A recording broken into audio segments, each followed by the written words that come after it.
Boa noite, pessoal. Tudo bem?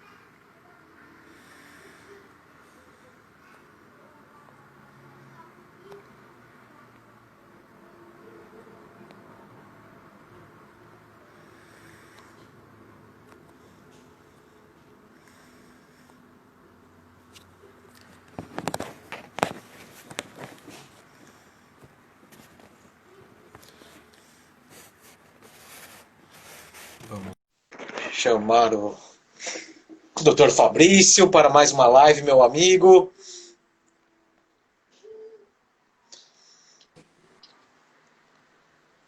Boa noite, meu amigo.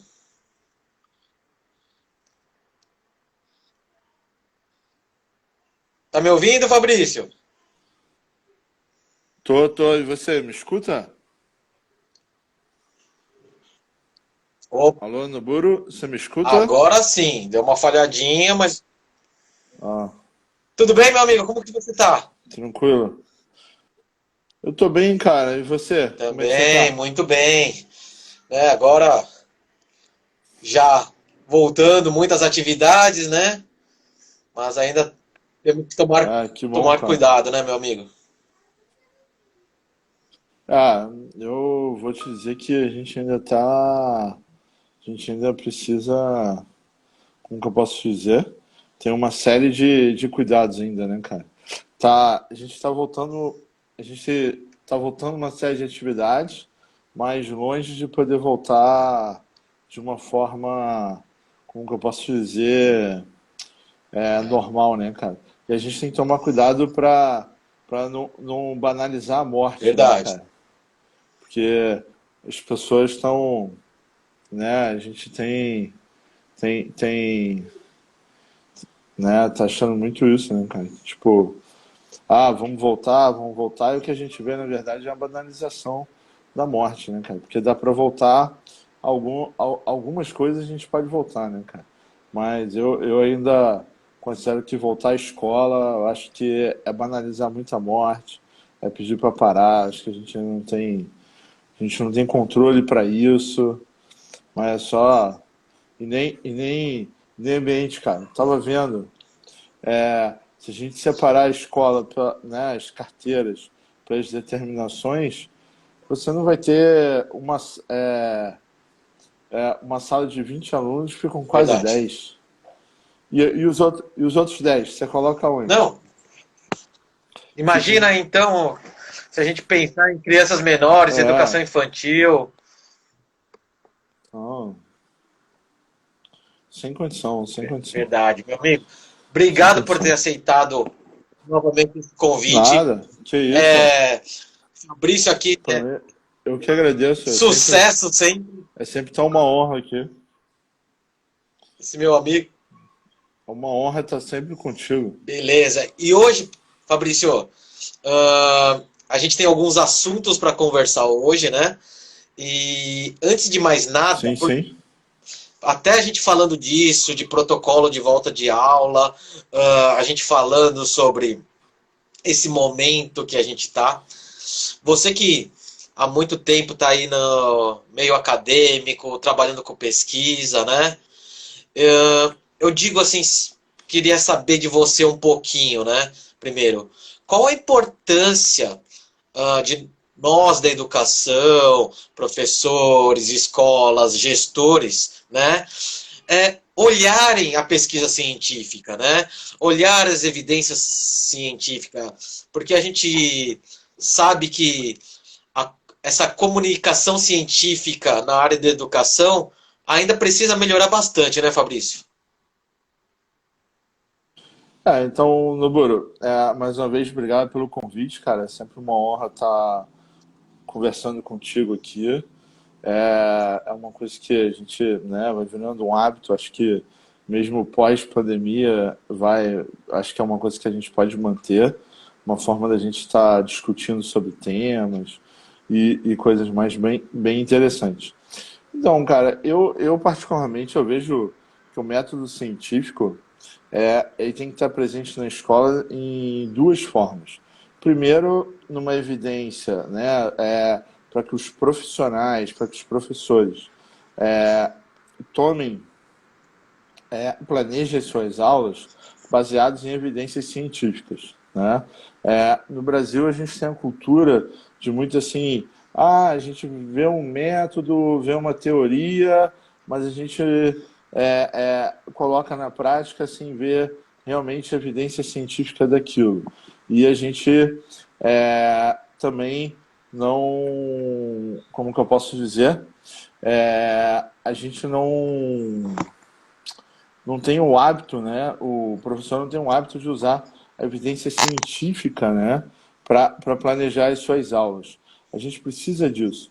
Quando eu falo de evidência científica, tipo assim, a primeira coisa que eu vejo a grande contribuição é que muito do que a gente tem quando a gente fala de educação, né? Em termos do Brasil, os professores vão muito no como vou fazer, né? É, como eu vou fazer? E, cara, e o método científico, ele faz a gente se perguntar por que que eu vou fazer aquilo? Por que que aquela atividade será realizada, né? E aí a gente precisa entender que, tipo, um plano de aula, né? Um plano de ensino, um plano né, anual, né? Coisa, cara, é um documento, como que eu posso te falar? É um documento totalmente científico, né, cara?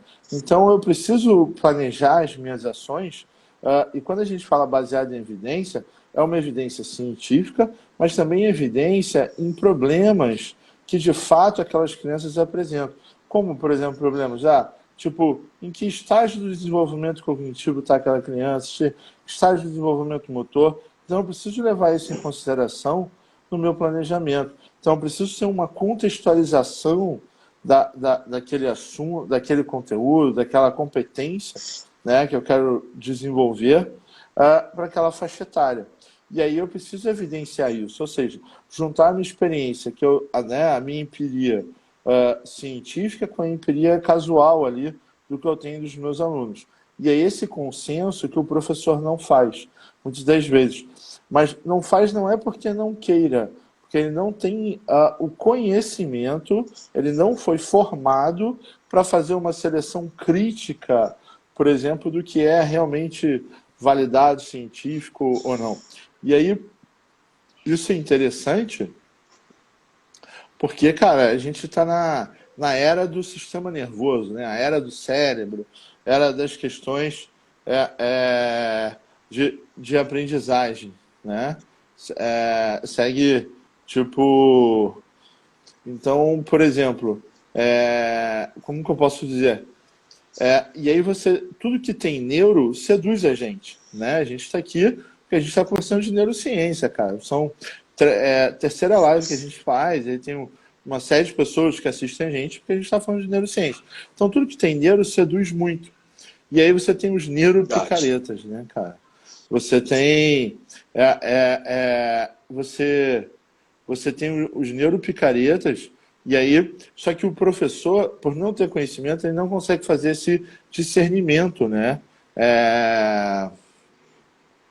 Sobre essa questão. E uma outra papel fundamental do método científico, Onoburo, cara, para a formação dos Perfeito. alunos, né? Então, quando eu tenho um professor com método científico, ele vai trabalhar um criticismo nos seus alunos, ele vai trabalhar sobre um olhar de experiência, né, cara? Porque quando a gente diz experiência, quando eu faço um planejamento de experiência, é um planejamento, porque muitas vezes o aluno vai para uma aula prática, mas quem faz todo o planejamento daquela aula prática, tudo é o professor. O aluno ele só executa. né? Então, quando eu vou para a experiência, eu tenho planejamento, eu estudo, eu me programo, eu faço acompanhamento, eu faço um monitoramento, né? Então, a gente precisa disso para o aluno ter esse perfil e desenvolver competências. E aí a pandemia mostra para a gente o que a falta de o método científico faz. Porque a dificuldade das pessoas entenderem, né, sobre a evolução da ciência, sobre opiniões, sobre os estudos que saem rápidos demais, sobre observação, sobre entender um gráfico na TV, né, quando o cara mostra, por exemplo, né, tipo uma média, quando mostra a curva, quando falaram do tal do achatamento, entender o que é esse achatamento, entender um platô, isso é tudo falta de uma vivência de método científico mesmo, né? De uma questão que não se tem. Então, o método científico, cara, ele tem que estar super presente, né? Acho que por essa pandemia, para a formação das pessoas, porque a gente tem que pensar no ensino, né? Baseado por competência. Então, por exemplo, às vezes a gente sabe fazer uma função de matemática muito bem, mas a gente não sabe interpretar um gráfico, ou a gente não sabe aplicar aquilo ali no nosso dia a dia, né? Aquela questão. Então eu vejo essa questão do método científico fundamental, porque e às vezes, né, as pessoas falam, o professor é um profundo pesquisador. Eu até assumo que todo professor é pesquisador. Cara, mas a gente precisa ter pesquisador científico. Porque eu posso ser pesquisador pelo senso comum, entende? Então a gente precisa ter esse compromisso com a ciência, com a evidência, né? É o professor usar, por exemplo, uma prática baseada em evidência, né? Tipo, mas isso é algo que vem, que eu acho que já vem melhorando aos poucos, mas depende também dessa formação, né? Tipo, a gente precisa ir para aquilo que realmente tem evidência científica, e eu vejo que a pandemia vai aflorar muito isso nos professores, pelo sentido até da discussão de tipo, será que tal informação não tem uma evidência científica? Então, vai fazer, né? Eu acho que pode trazer essa reflexão entre os Isso que você está professores. falando é muito importante, Fabrício, porque ainda mais nesse isolamento, você falou muito bem dessas questões de análise de um gráfico, então entender um pouquinho de bioestatística. Não só isso, se a gente pensar, né, nesse dia a dia do professor, ele está pesquisando muito para suas aulas, né? Mas onde que ele está procurando, né? Isso. Onde que ele está pesquisando?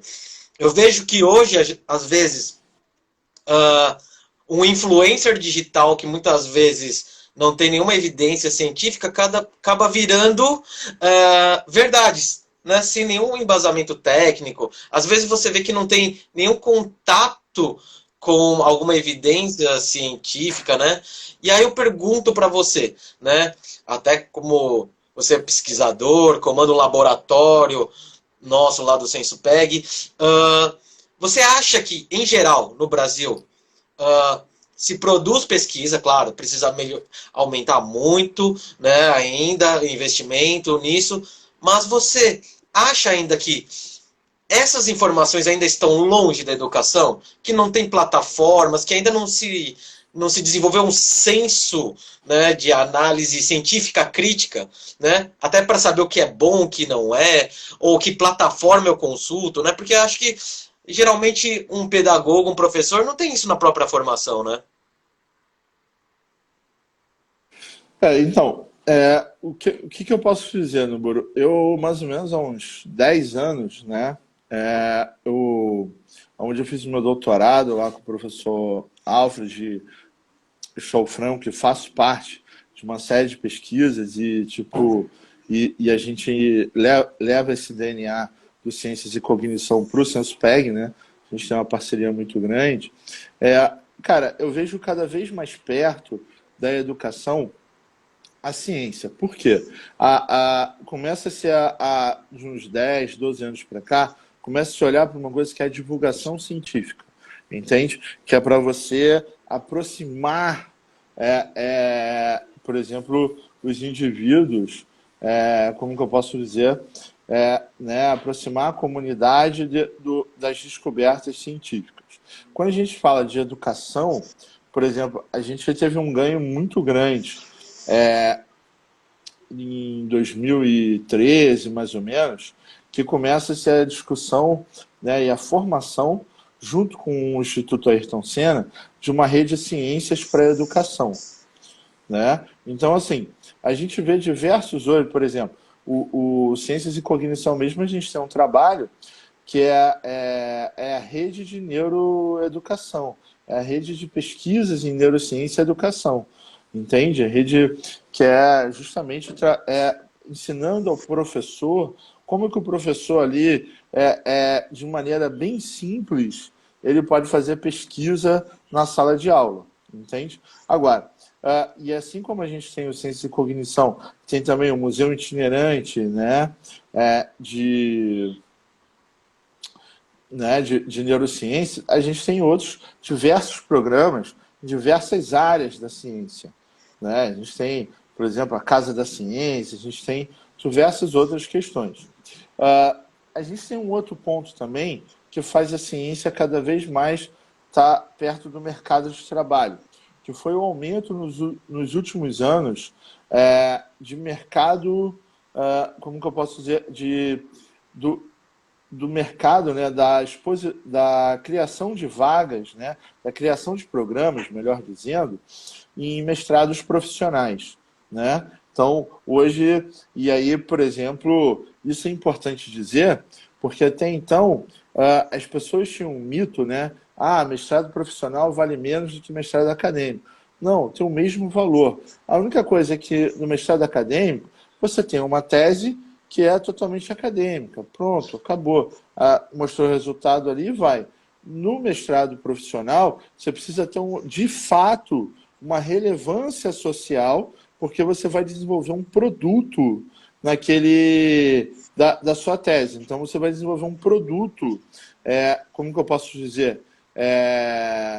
Você desenvolve um produto para você colocar. Então, vamos supor, eu trabalho com criança, o meu produto é uma cartilha sobre orientando professores a trabalhar integração visomotora, entende? Então eu faço um produto disso. Então isso é muito importante, porque a gente vai tendo uma aproximação. Agora, de fato, o que a gente tem que ainda é um distanciamento foi como você pontuou muito bem. Isso entra numa formação continuada. Isso ainda não está na graduação. Podemos dizer que nas graduações, isso como que eu posso dizer? É algo que a gente vê um aumento desse olhar nas graduações há uns 2, 3 anos no máximo. Então ainda é algo muito, muito recente, né? E, principalmente, quando a gente vê nas graduações, a gente vê nas graduações das faculdades públicas, né? Então, por exemplo, que é um aumento. Agora, espera-se, o Noburo, tá? Que em 2015, tá? O governo federal fez o Ministério da Educação, né? Balizou as novas diretrizes dos cursos de licenciatura, tá? E as novas diretrizes dos cursos de licenciatura, elas demorar, né? As instituições tiveram até esse ano agora para entrar em se adaptar, então por isso né? Coisa. Então ela coloca que aquelas atividades complementares que a gente teve, né? Que a gente tem na faculdade, né? Antigamente, por exemplo, eu poderia fazer tudo, qualquer coisa, desde cinema, qualquer coisa. Agora não. As diretrizes de 2015, elas dizem o quê? Ó, você tem que fazer 100 horas de iniciação científica e 100 horas Legal. de extensão. Então, o cara ele é obrigado a ter 100 horas.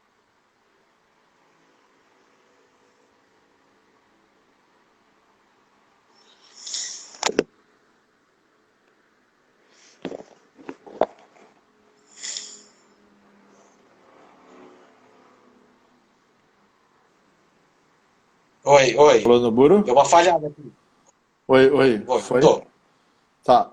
Então, como eu estava falando, pá, beleza. Como eu estava falando, então, o professor, o acadêmico hoje, ele vai ter 100 horas, como que eu posso dizer, né, de iniciação científica. Então, isso já vem mostrando, né, então, que a gente vai ter uma vivência desse acadêmico, né? É, tipo, a gente espera que esse acadêmico tenha já esse olhar diferenciado para a docência a partir disso, né? Então, eu acho isso são para todos os cursos de licenciatura, né? Fabrício.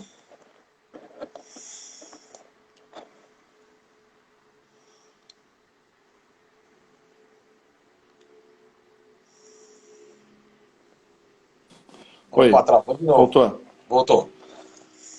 voltou, Voltou. voltou. Ok.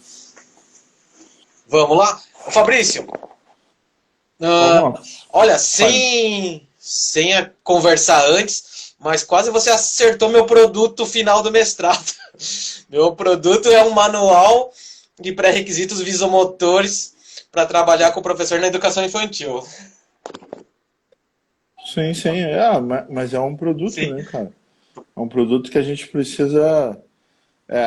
E que é bacana essa questão do, do mestrado profissional por isso, porque te obriga a fazer um produto, mas é um produto testado, é um Sim. produto validado. Ou seja, é algo que vai sair, que já é científico, validado, não é um inventário ou uma bateria que você.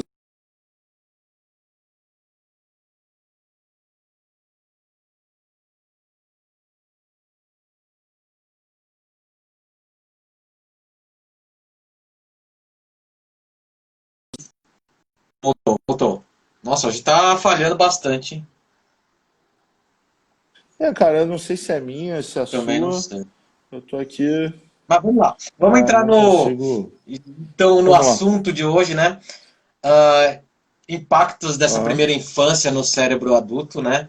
Até para iniciar o nosso bate-papo aqui, como a gente está falando de comunicação científica, né? Eu peguei um artigo aqui, vou até mostrar aqui, para a gente começar, que é um artigo da Universidade de Colômbia, nos Estados Unidos, que eles testaram romênios na época da, de um regime ditatorial e crianças que não tiveram privação nenhuma, Sim. que tiveram privação total, viveram em orfanato, numa privação tanto de alimentação, de estimulação, e outros também da mesma época em orfanatos que tiveram, né, a devida estimulação, alimentação. E observaram que no cérebro adulto havia mudanças, principalmente nas questões Sim. atencionais, de aprendizagem, até de tamanho da massa cerebral, né?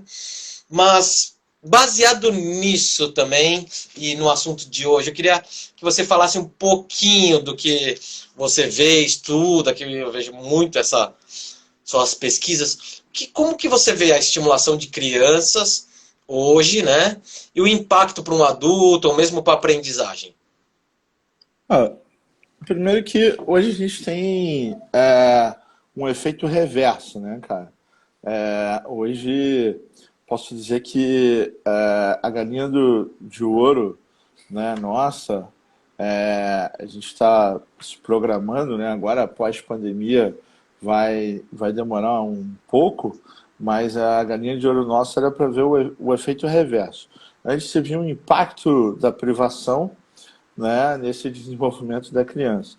Hoje a gente está querendo ver um impacto de excesso de Verdade. atividades desnecessárias que a criança faz. Como, por exemplo, você colocar uma criança de 7 anos para jogar tênis, ou você colocar uma criança 6 anos, por exemplo, numa escolinha de futebol, ou você colocar um moleque de 8 anos numa escolinha de vôlei, ou você colocar um moleque de 7 anos numa escolinha de basquete, entre outras coisas. Estou falando aqui de questões motoras, mas de outros impactos que a gente tem. Uma hiperestimulação Muitas vezes cognitiva, né? Que a gente vê também. muito, muito grande e que às vezes não parte da motivação da Legal. criança, né, cara? Isso é importante, né? Então a gente precisa saber como fazer e então a gente vê esses efeitos, né? Muito, então a gente precisa primeiro assim olhar, tipo, opa, vou estimular a minha criança, mas a primeira coisa que eu preciso entender, qual é a idade dessa criança, qual é o fator dessa criança, entende? Eu preciso dominar, né? Preciso, né, entender um pouco, né? Saber, tipo assim, opa, não, até o que eu posso estimular, entende?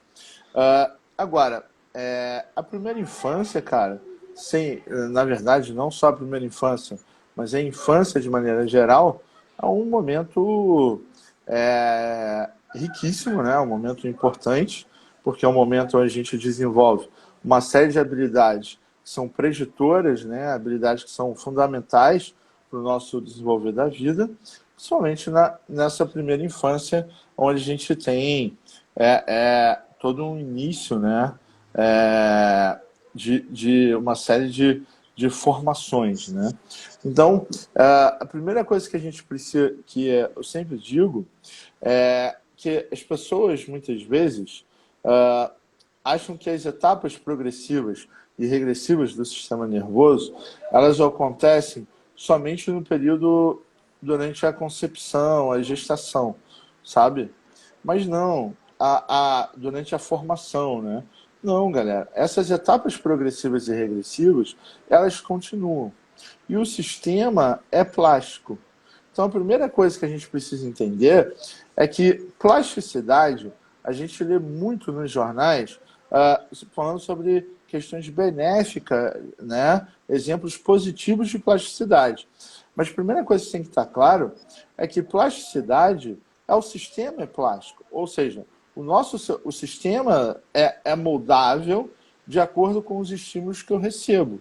Então, se eu receber estímulos, ou se eu não receber estímulos corretos, ou se eu receber estímulos corretos ou ficar privado de estímulos, eu vou, como que eu posso dizer? Em vez de eu ter uma plasticidade positiva, eu vou ter uma plasticidade negativa, né, cara? Então, essa é a primeira coisa que a gente precisa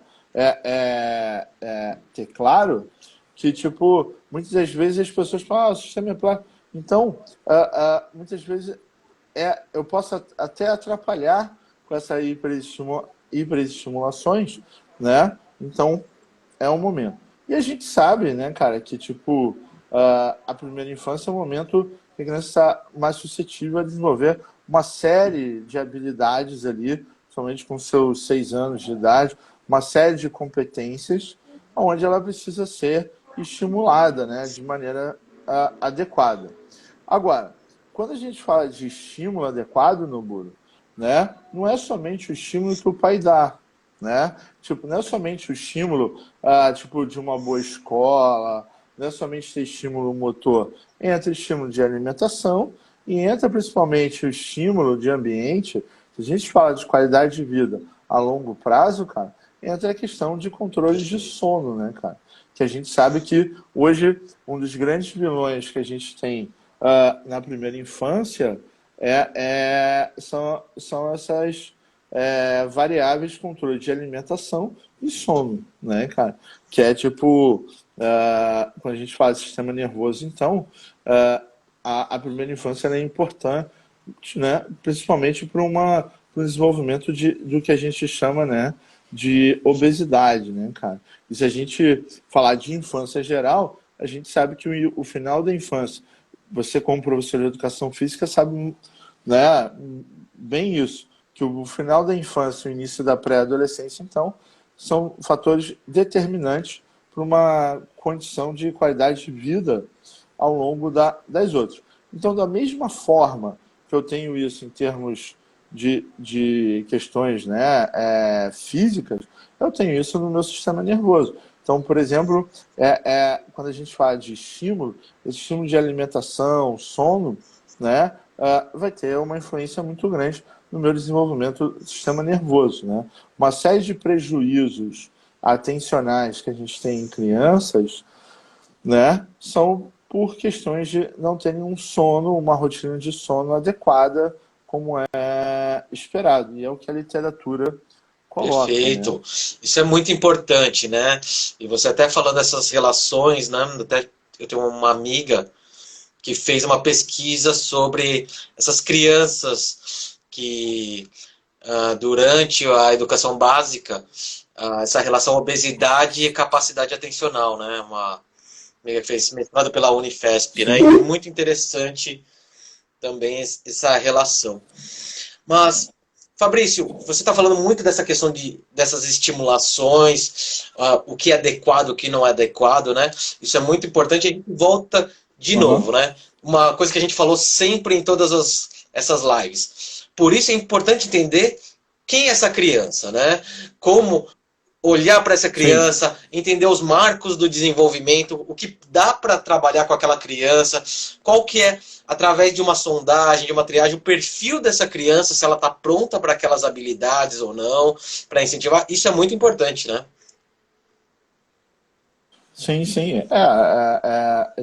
É aquilo que a gente sempre diz, né, cara? Não adianta eu entender de matemática, entender de português, se eu não entendo Da criança. da criança, né? Se eu não entendo do indivíduo, né, cara? Eu preciso entender desse indivíduo. E aí, nessa linha de entender do indivíduo, quando a gente fala, por exemplo, uma questão, né, cara, que é a questão agora da pandemia, né? A gente tem diversos estudos que falam, por exemplo, da questão nutricional, né, cara? E aí, por exemplo, cada vez mais a gente tem escolas que, quando a gente fala de escola pública, né, uh, a gente tem isso, por exemplo, a gente tem escolas que o aluno não tem ali o básico, né, para ele, né, muitas das vezes a alimentação dele está ali por conta, né, como que eu posso dizer, ele vai para a escola por conta da alimentação, né? Então, por exemplo, e às vezes a criança só tem aquela alimentação ali, né? E aí é interessante porque, tipo, por exemplo, uma das questões que a gente, um dos projetos que a gente tem, o Noburo, levando em consideração os hábitos alimentares da criança e associando isso ao desempenho, ao desenvolvimento cognitivo. E a gente está começando agora, é um trabalho que a gente vem fazendo há 2 anos, né? E a gente está começando a ter os primeiros resultados, né? A gente está tabulando os resultados para a gente começar a publicar. A gente ainda não publicou sobre isso, o nosso grupo lá, mas a gente tem um projeto de pesquisa sobre isso e a gente vê bem isso, né? Onde a gente tem a influência desses hábitos, né, alimentares com a questão do rendimento escolar do aluno. E, por exemplo, só para você ter uma ideia, a gente não é um dado assim, científico, é um dado que a gente achou na pesquisa, mas a gente ainda não analisou ele cientificamente, mas ele é curioso. Numa turma, a gente passou em inventário, né? O Chex, né? O Xexi, né? Chex, que é o inventário, ou Xexi, né? Que é o inventário de funções executivas para criança, né? A gente passou como que eu posso dizer? A gente passou esse inventário. Peraí que eu só vou ligar aqui que tá Ok. acabando a bateria aqui, rapidinho. Só um minuto. Então, a gente passou esse inventário para os professores, né? E ele faz uma triagem ali para TDAH, né? Uma possibilidade de TDAH. Você não pode afirmar que seja. Cara, e 40, 40 mais ou menos, 45% das crianças que os professores é, passaram, tá? Passaram que poderiam apresentar um TDAH, né? Tem indicativos suspeitos, eles têm peso alterado, cara. ou para mais ou para menos, cara. Então a gente vê que isso tem uma influência muito grande nessa questão atencional, como que eu posso dizer, Perfeito, nessa entendeu? relação de manutenção da atenção e essa diferença aí, ou para cima ou para baixo da questão do peso. Muito legal. Muito legal. É muito. Então a gente vê o quanto que esses estímulos são, né, na primeira infância são importantes. E estudos, né, cara, mostram que, por exemplo, esses gaps, né, do desenvolvimento nessa faixa etária, esses gaps, por eles não receberem a estimulação correta, esses gaps só vão aumentando na faixa adulta. Então você tem, como você citou esse estudo aí que é clássico, da galera dos romenos, né? Você tem diversos estudos que citam sobre, que mostram sobre isso, esses impactos, né? Eles permanecem nesses indivíduos, né? Com uma série de dificuldades ou até mesmo, principalmente para o funcionamento executivo, né? Que é a maior dificuldade, né? E isso está associado a uma série de questões. Então, essa questão, né, cara, é muito do Perfeito. estímulo. E, e eu acho que foi 2010, o Noburo, acho que foi 2010, eu ainda nem tinha iniciado o meu doutorado. Oi? Alô? Tô te ouvindo. Oi, voltou. Em 2010, a gente fez uma pesquisa, 2009, 2010, se não me engano, a gente fez uma pesquisa no orfanato aqui do Rio de Janeiro, e comparou crianças abrigadas com crianças não abrigadas, né? E aí a gente viu que quando o orfanato faz o trabalho, né, que precisava ser feito, essas crianças que estão abrigadas, mesmo estando no orfanato, elas conseguem atingir um nível maturacional, cognitivo, motor, dentro do que é esperado. Então, assim, não é o fato de estar em orfanato, é a questão que os orfanatos, por uma série de questões, não conseguem fazer as estimulações que deveriam ser feitas, né? E aí esse indivíduo acaba num risco muito grande, Perfeito. né? Acaba numa situação de risco, como que eu posso dizer? E essas dificuldades acabam, né, sendo permanecendo né, ao longo da vida. Só que a gente precisa entender também que então a gente viu, né, a gente entrou no orfanato, eles não faziam a estimulação correta, a gente deu a capacitação, passaram a fazer. Cara, quando a gente foi ver, a gente teve um desempenho maturacional das crianças bem bacanas, né? E a gente foi com aulas mesmo de educação física e tal, né? Como eu falo, eu venho da educação física, então a gente sempre une a neurociência, a psicologia cognitiva e o comportamento motor na parada, eles sempre entram. Então, a gente tem essa questão como que eu posso dizer, né, da privação.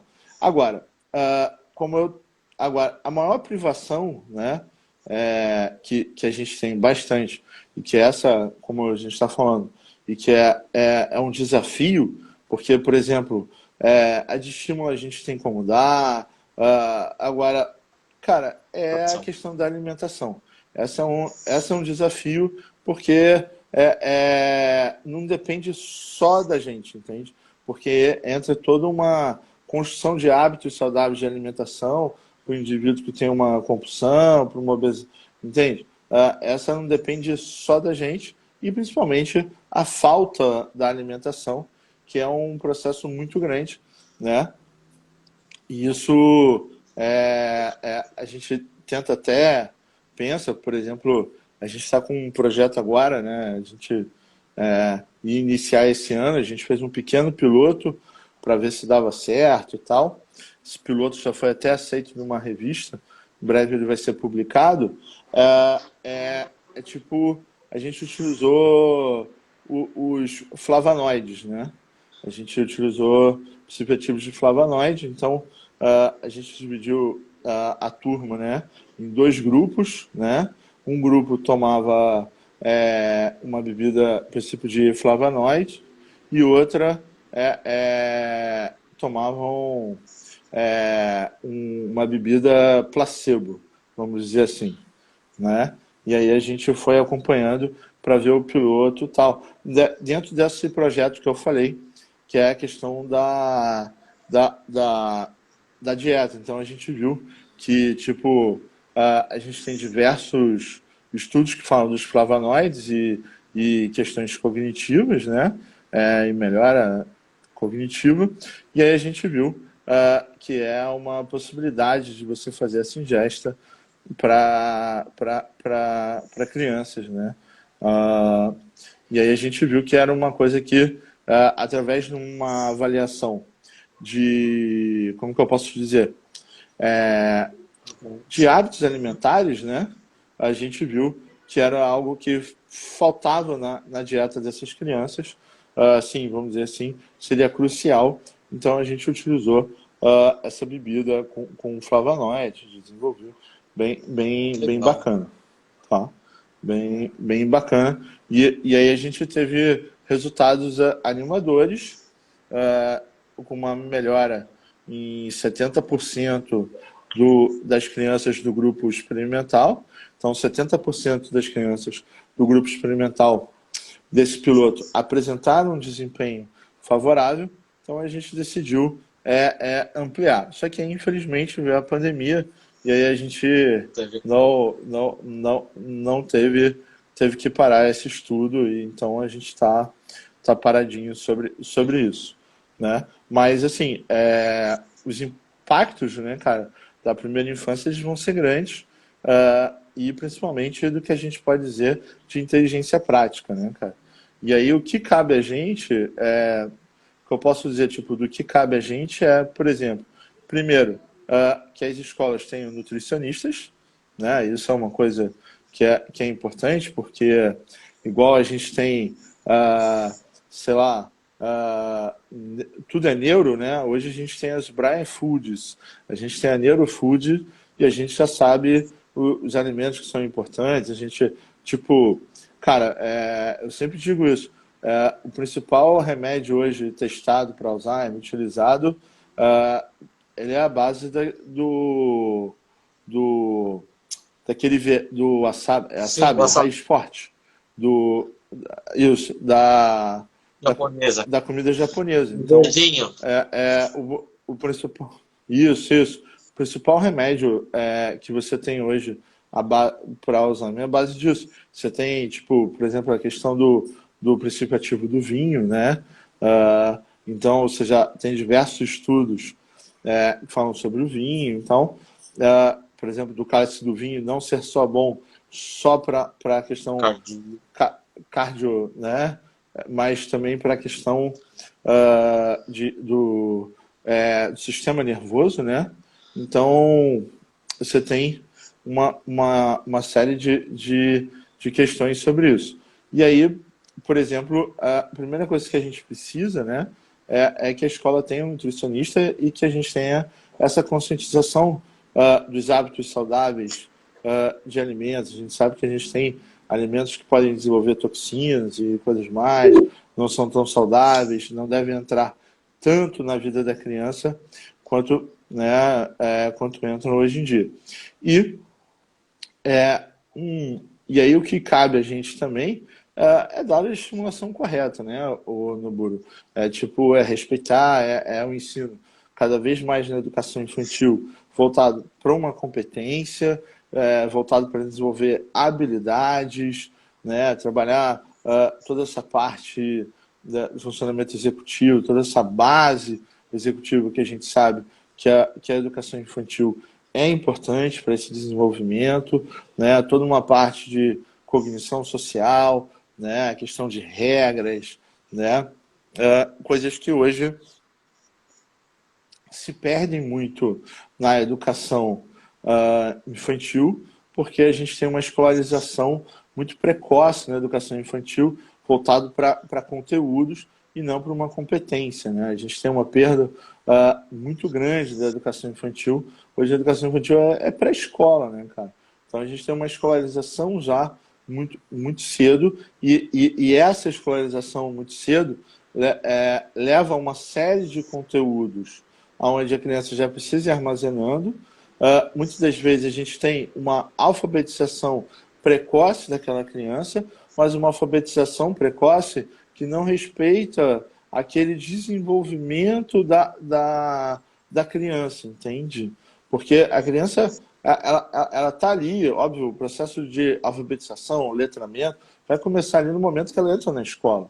Mas eu preciso ir respeitando a maturação. E hoje a gente tem um processo que não respeita, e aí esse processo é um processo que não vai ser autorregulado pela criança, e essa desorganização, ela permanece, esse gap vai permanecendo, e aí é onde a gente vê isso. A gente até então via muito no insucesso na vida profissional, depois a gente passou a ver o insucesso da vida acadêmica, e hoje a gente já vê esse resultado ali no ensino médio, que é campeão de Perfeito, evasão. Fabrício.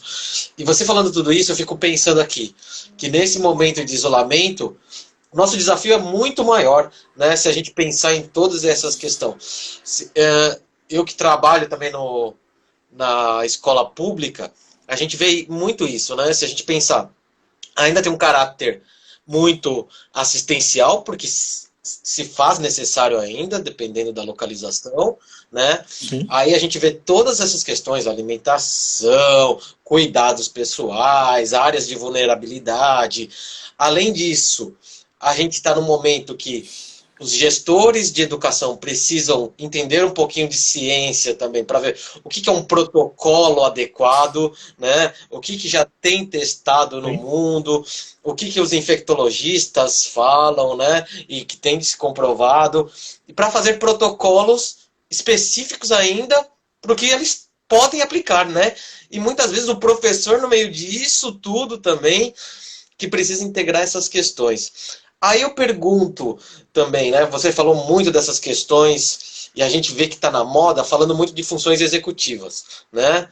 Então, hoje, desde da criança até o adulto, a gente está falando protocolos, falando muito de funções executivas, que é base para aprendizagem, mas a gente tem que entender um pouquinho mais disso, né? E não aplicar por aplicar ou avaliar por avaliar. A gente tem que entender um pouquinho disso, né? Então eu queria que você falasse um pouquinho das funções executivas e a importância para essa criança nesse desenvolvimento e para a aprendizagem.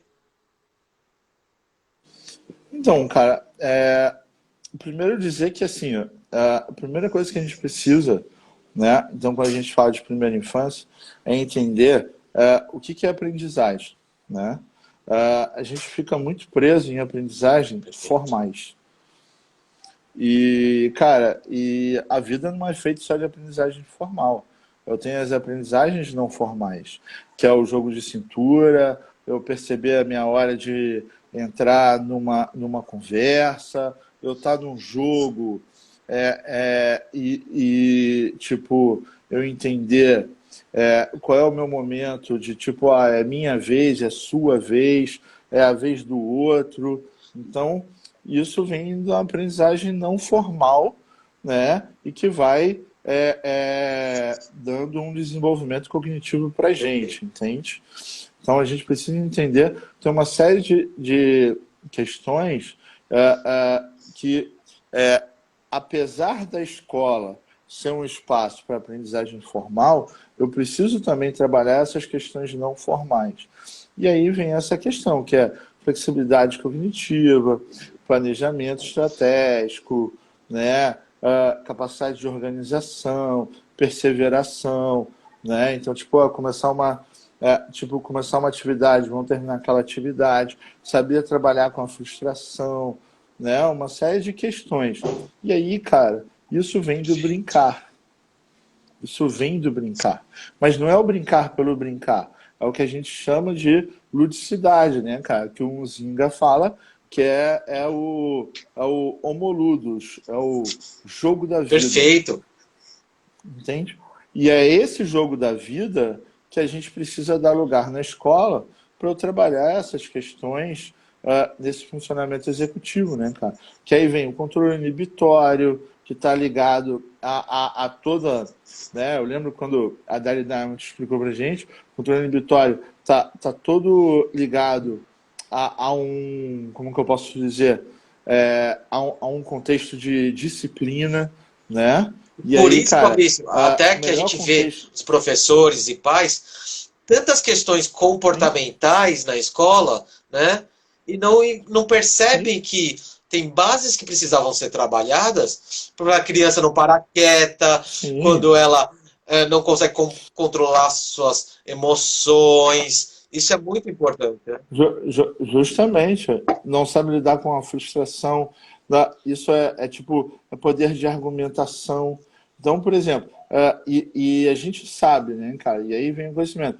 Períodos críticos, momento que a criança está mais suscetível a desenvolver aquelas habilidades, mais aquelas, né? Então, e principalmente essas habilidades sociais, então é o momento de eu desenvolver proporcionar esses estímulos às crianças. É muito engraçado quando a gente faz, por exemplo, os role and play games, né, os RPGs, que as pessoas acham que RPG é só aquele jogo, né, de tabuleiro e tal, que a gente jogava na adolescência, quer dizer, eu pelo menos jogava na adolescência, mas, tipo, não, cara, eu tenho um roleplay games com criança, que é fazer a criança se colocar no lugar do outro, trabalhar essa questão de dilemas. Então, por exemplo, são aprendizagens, né, não formais, entre aspas, e que isso foi de décadas para cá, isso foi se perdendo de maneira geral nas escolas, e que é fundamental para o nosso desenvolvimento como indivíduo, né? Para as outras, né? Para as outras esferas, e principalmente para o desenvolvimento acadêmico, né, cara? Então, por exemplo, quando a gente fala das funções executivas, como você falou, cara, o que a gente trabalha de controle inibitório? O que é feito de programa de controle inibitório ali desde da educação infantil? O que a gente ensina a uma criança a se comportar, como se controlar, entender que é a sua vez, né? Como é que isso é trabalhado, principalmente na educação infantil, que a criança está saindo do egocentrismo, né, cara? Que falando do egocentrismo, que é um autor comum, né, Piaget, então fica, né? E isso é fundamental, porque a criança, quando ela está no egocentrismo, ela está numa anomia, ou seja, ela é, é, tem ainda o adulto, né? Ela vai ter ainda o adulto como referência durante muitos anos, né? Para atingir uma autonomia. Então, ela precisa desse trabalho para ela atingir uma autonomia. E aí, o que a gente vê? Os nossos alunos atingem a idade lá de 11, 12 anos e não possuem autonomia. Por quê? Porque não tiveram esse, né, principalmente a memória Sim. operacional, né, cara, que é a capacidade de associação e desassociação de ideias, né, que é a manipulação mental das informações, flexibilidade cognitiva e controle inibitório, a gente vê que muitos estudantes não atingem esse desenvolvimento, né? E isso começa ali na educação infantil, né, cara? Quando a gente fala de associar, desassociar informações, isso começa, por exemplo, num processo de mesclagem. Quando eu falo da aprendizagem não formal, então, por exemplo, eu lembro da minha filha, a Jujuba, ela tinha uns 9 meses de idade e ela tinha um livrinho da Galinha Pintadinha. E aí, cara, Ó, deu uma falhada, Fabrício.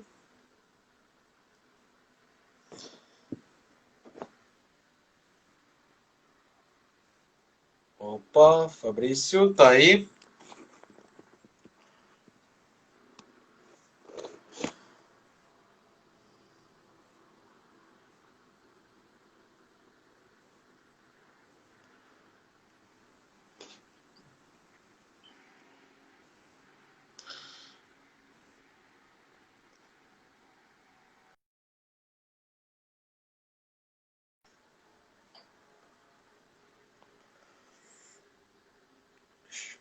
Pessoal, só um minuto. O Fabrício acho que caiu. se ele já volta.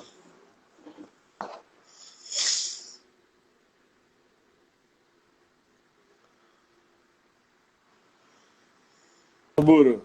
Doutor, voltou? Aí. Tá me ouvindo Fala. agora? Tô. Então, é, caiu, caiu aqui. Então, quando eu tava falando da minha filha, né? Então a Jujuba, ela tinha uns 9 meses, ela tinha lá o livrinho da galinha pintadinha e ela ficava, tipo, como que eu posso falar? Ficava folhando, né, o livro, né? Sim. E aí ela Maneirando, via a maneirando. galinha, por exemplo, numa determinada posição, ela por já ter a imagem da galinha dançando, ela começava a tentar verbalizar a música, sabe? Da galinha, Perfeito. cantar a música da galinha. Isso é mesclagem, é a base. E aí, por exemplo, ela com 1 ano e pouco, ela olhava já o livro do Coelhinho da Paz, tal, e já ia, tipo, é, é, e ela já criava a história dela, o coelhinho, explorando as paisagens, né? Fazendo uma série de, né? Explorando as figuras, né? Do livro, né? Então, isso é uma série de aprendizagens que, por exemplo, cara, e aí estudos mostram que se crianças não vão, por exemplo, à biblioteca no ensino fundamental, vão menos ainda na educação infantil, entende? Perfeito. E aí a gente precisa ter essa questão, por exemplo, da criança ir constantemente a ser exposta a, como que eu posso dizer, a A biblioteca, a leitura. leitura, isso, mesmo que seja de uma forma ainda não formal, entende? Que é uma aprendizagem não formal. E aí Sim. isso vai fazendo sentido, né? Só que a gente não tem. E quando tem, já é cobrando algo que às vezes a criança não dá, não é natural, não é a criança ver e tal, não. A gente já quer que no outro dia a criança reconte uma história. Mas não é isso, cara. Não é, sabe, aí o pai lê 3, 4 vezes a história para a criança decora. Não tem a mesclagem da criança na história, entende?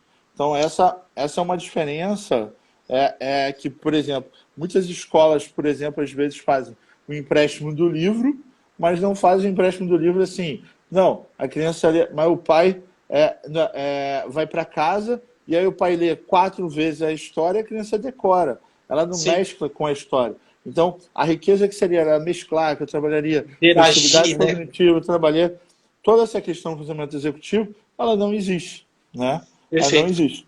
Então, Fabrício, você pode falando falar. nisso, eu acho importante isso que você está falando, porque, mais uma vez, é importante, de novo, o profissional, o professor que trabalha nessa primeira infância, entender desse desenvolvimento da linguagem, do Sim, sim. motor, do cognitivo, porque eu vejo muitas vezes, que nem você falou, o tipo de brincadeira você tem que conhecer seu aluno para aplicar. Que nem você falou, eu apliquei RPG pelo objetivo, você constrói isso, né?